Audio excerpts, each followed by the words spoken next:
Yo, check. Check, yo, what's up? Kamusta kayong lahat mga Venatics? Magandang buhay sa lahat. Panibagong araw, panibagong vlog na naman mga tol. Sync muna natin. Sync. Sync. Alright. Alright. So, medyo masama pa rin pakiramdam ko. Ngayon na lang ulit ako nakapag-vlog. Dito tayo ngayon sa Kamay nila, ano. Lumabas na ako ng bahay kasi meron ng agenda na kailangan gawin. May hinahanap ako. Naghanap ako ng cartridge ng Next Slim na vape kasi sunog na yung cartridge ng vape ko. So anyways, kamusta kayong lahat? Ngayon na lang ulit tayo nakasampa dito kay Miko. So as usual, tamang vlog lang ulit. Dito tayo ngayon sa Recto. Punta tayo ng bandang Sampaloc sa Doc Vape. Tingnan natin kung may cartridge sila doon. Tsaka matinong juice kasi ako'y hipak na. And live update, ayun, medyo busy pa rin ako talaga mga Venatics. Pero ayoko na rin ma-stress masyado kasi nababurnout ako sobra. Napapagod ako ng sobra sa review, to the way na, in a way na wala na rin namang pumapasok masyado sa isip ko dahil sa burnout. Kaya gawin ko na lang yung mga nakasanayan kong gawin, no? Yan, ganito, mag-motor tayo, mag-vlog. At the same time, aral pa din, 'di ba? At least ginagawa ko yung mga gusto kong gawin. And hindi ko kinukulong yung sarili ko sa ideolohiyang kailangan. Nandun yung disiplina, pero yung ideology kasi na kailangan nakakulong ka dun sa isang lugar para mag-aral lang ng mag-aral is hindi para sa akin. Siguro sa iba, ayos, pero sa akin hindi.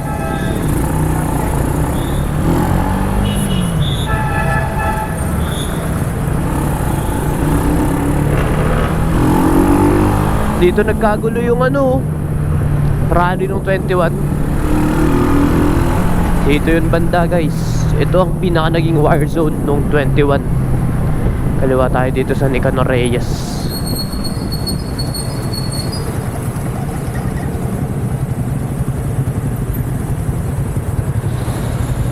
Ayun, sana malinaw yung kuha ng 360 cam, no? And hindi ko alam kung ayos pa tong mga gamit ko. Yung battery ng GoPro ko, lubo-lubo na yung iba. Kaya isa na lang yung natirang matibay. Ay nako, good luck na lang talaga. Gusto talaga ng DJI, guys. Oo nga pala mga Venatics, check nyo yung showcase ko sa TikTok. Marami tayong mga SEC products doon na nagsisale sila. So affiliate tayo ngayon ng isang brand, which is yung SEC. Marami silang mga accessories para sa mga motor nyo. And syempre, gears. Pinakamahalaga, yung helmet. Napakagaganda ng helmet ng SEC. And sigurado ka kasi dumaan sa standards. Meron nga silang sale nung October 3 to 5. Ewan ko kung kailan ko ma-upload to, pero kung na-upload ko ng 5 to, habol na kayo. Guys, meron pa dyan. Excuse me ate. From 3,500 to 2,399 yung isang colorway nila, yung kulay green na glossy. So kung hindi ka naman color conscious,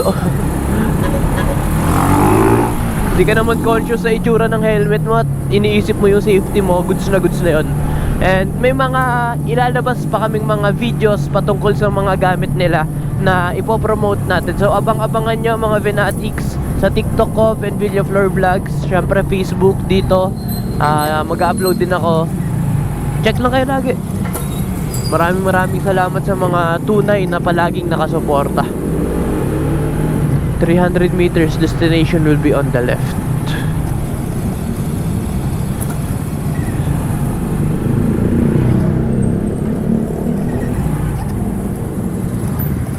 Sana bukas. Anyways, yun lang, nag-vlog lang ako ngayon. Gusto ko lang makita kung okay pa ba yung mga gamit ko. Dito ko na rin siguro tapusin yung vlog. Maraming salamat sa panonood. Sana laging masarap ulam nyo at sana laging malambot unan nyo. Once again, this is Ben, signing off. Peace.